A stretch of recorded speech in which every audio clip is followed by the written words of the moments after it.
تو لوگ کہہ رہے ہیں کہ مودی ظلم ہے، مودی ظالم ہے، مودی ظالم ہے، وہ ظلم کر رہا ہے۔ میں کہتا ہوں ہندوستان کا مسلمان مودی سے بڑا ظالم ہے، کیونکہ ہندوستان کا مسلمان صبح اٹھنے سے لے کر آنکھ کھلنے سے لے کر رات کو سونے تک نہ جانے کتنی بار نبی کے سنتوں کا جنازہ نکال دیتا ہے۔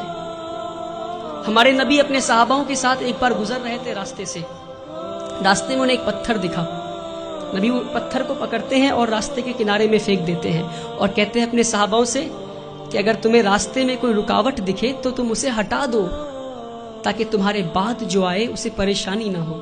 تو صحاباؤں نے اس بات پہ اتنا عمل کیا کہ کئی سالوں کے بعد ایک یہودی کا گروپ اس راستے سے گزر رہا تھا، اسی راستے سے، اور راستے میں ایک پتھر گرا ہوا دیکھتا ہے تو پتھر کو دیکھ کر بولتا ہے کہ شاید اس راستے سے مسلمان نہیں گزرا۔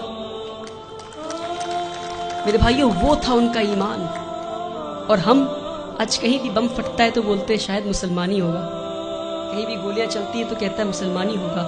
یہ نہیں کہہ رہا ہوں کہ مسلمان ہوگا، اپنے اندر جھانک کر دیکھیں کہیں اللہ کا عذاب تو نہیں آیا ہم پہ، کہیں اللہ تو ناراض نہیں ہم سے۔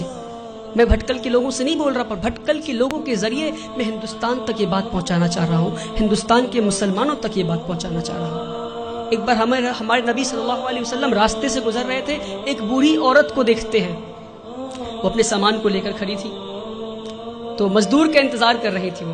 تو نبی کریم جاتے ہیں، کہتے ہیں یار میری ماں، میں تمہارا مزدور بن جاؤں کیا؟ وہ پورے کائنات کے سردار مزدور بننے کو تیار ہو گئے، اور آج ہم اگر کوئی جوتا پلٹ رہا ہوتا ہے تو اسے سیدھا نہیں کر سکتے۔ یہ ہمارے مسلمانوں کی آج وہ عقر ہے، پتہ نہیں کس بات کی عقر میں جی رہے ہیں، جس کی امت اس بات کی عقر میں جی رہی ہے، اس کا رسول دوسروں کی مزدوری کرنے کو تیار ہو گیا تھا۔ کہتے ہیں اے ماں جی میں مزدور بن جاؤں تمہارا؟ ماں جی کہتی ٹھیک ہے، وہ بوڑھی عورت کہتی ٹھیک ہے، تو مجھے مکہ کے باہر چھوڑ دو۔ نبی کریم اس بوڑھی عورت کو مکہ کے باہر چھوڑنے جاتے ہیں، راستے میں بوڑھی عورت کہتی کوئی محمد آیا ہے، کوئی جادوگر ہے، اور گالیاں دینے لگتی محمد صلی اللہ علیہ وسلم کو۔ نبی کریم پیار سے شانتی سے مسکراتے ہوئے ان کی بات سنتے ہیں، مکہ کے باہر لے جا کر چھوڑ دیتے ہیں۔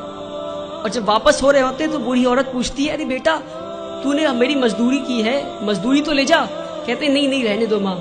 تو کہتے اچھا اپنا نام تو بتا جا۔ تو کہتے میرا نام محمد ہے، وہی محمد جسے تو گالی دے رہی تھی۔ میرے پیارے بھائیوں، ہم اس نبی کی امت ہے، اس بات کو نہ بھولیں۔ ہمارے نبی سے زیادہ بڑا مثال سیکولرزم کا اس دنیا میں نہیں ہے، جس نے مزدوری کی اس غیر قوم عورت کی جو ان کو گالیاں دے رہی تھی، مسکراتے ہوئے اس کا کام کر دیا۔ اس نبی کی امت ہے ہم۔ جب طائف میں گئے تو انہیں اتنی پتھر ماری گئی کہ ان کا جوتا مبارک خون سے بھر گیا۔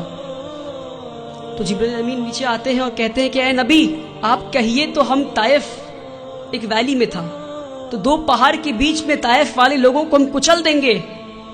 ہمارے نبی گھائل حال میں بھی پتھر کھا کے بھی کہتے ہیں میں تو یار رحمت کے لیے آیا ہوں۔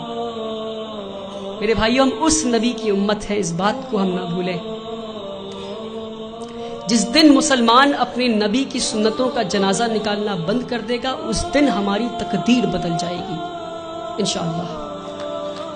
اللہ تعالی ہندوستان اور اہل ہندوستان کے دلوں میں اسلام کے لیے عزت اور مسلمانوں کے لیے پیار بخشے۔ اللہ تعالی اس دیش میں امن اور شانتی قائم کرے۔